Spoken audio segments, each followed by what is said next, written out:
Ano yung unang panalo against? Unang panalo, siyempre, thank you kami doon. Pero mahaba yung series. Hindi natin pwedeng isipin na kaya na namin sila o kaya namin i-diretso yung series na apat na panalo. Ganun pa rin, yung respeto namin sa kanila mataas pa rin. At tapos, kailangan pagbalik namin ng game 2, masustain namin yung umpis. Kasi kanina medyo nanalo kami pero yung loss, kung titignan mo yung kung ano lang yung pangit o dapat i-improve ng San Miguel, medyo low start yung umpisa namin. Kung ba i-improve pa namin yun, mas madali siguro manalo. Nasa fourth quarter ng 22 lamang yun, nakaligat sila sa 7, ano nangyari sa inyo? Ano lang siguro yung nag-relax na lang siguro kasi sa laki ng lamang, feeling namin hindi na sila lalaban. Susuko na sila, bigla yung pa nakahabol pa tapos yung mga calls ng referee din, sobrang hindi rin masyado nagustuhan namin, no?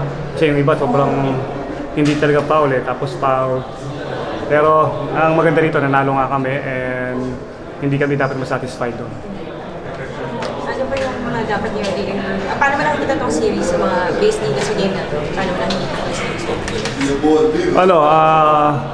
Ano lang to kumbaga, pinatikim lang kami.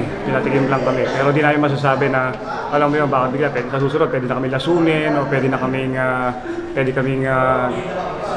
biglang yariin na lang na nakatalikod, kaya kailangan huwag kaming kukurap sa kanila kasi hindi namin masabi. Kasi yung team nila talagang killer din Pagka nag-relax ka, talaga pwede ka nilang talunin, basta-basta. Ano yung mga kailangan nyo pa yung isa sa mga binanggit po yung 3-point shooting? Hindi gusto nyo makita sa technique? Siyempre yung start namin, tapos kailangan laging strong kami, tapos makalayo kami kaagad para makakuha kami ng malaking puntos para in case nakakapagpahinga kami kahit papano, malaking bagay yun.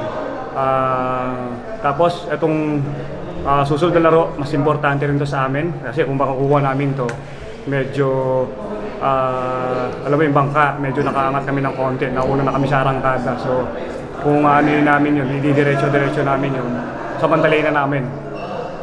Karwin, di mo ba yung si Junmar na yung mukha niya sa side dumbati mo, lalo kayong Oo, nag-worried ako kanina. Kaya una ako tumakbo talaga ako, nakita ko si Junmar. Talagang hindi na gumagalaw. Kala ko dumikit na yung mukha niya doon sa floor Tapos nung pagganyan niya, yung baseline ng buhay, pakita ko doon. Tapos yung mukha ni Junmar doon sa side. Nagkapalit. Tawag siya ng tawa kanina Bakas na bakas yung mukha mo doon Pero natutuwa kasi ako dahil walang nangyari sa kanya. Alam naman natin na si Junmar isa sa mga buhay din na San Miguel yan. Kaya hanggat maaari, kaming mga veteran kagaya ni Junmar, ayaw namin mawala yan. Kaya gusto namin, maabot namin yung goal namin na magkakasama kami at healthy.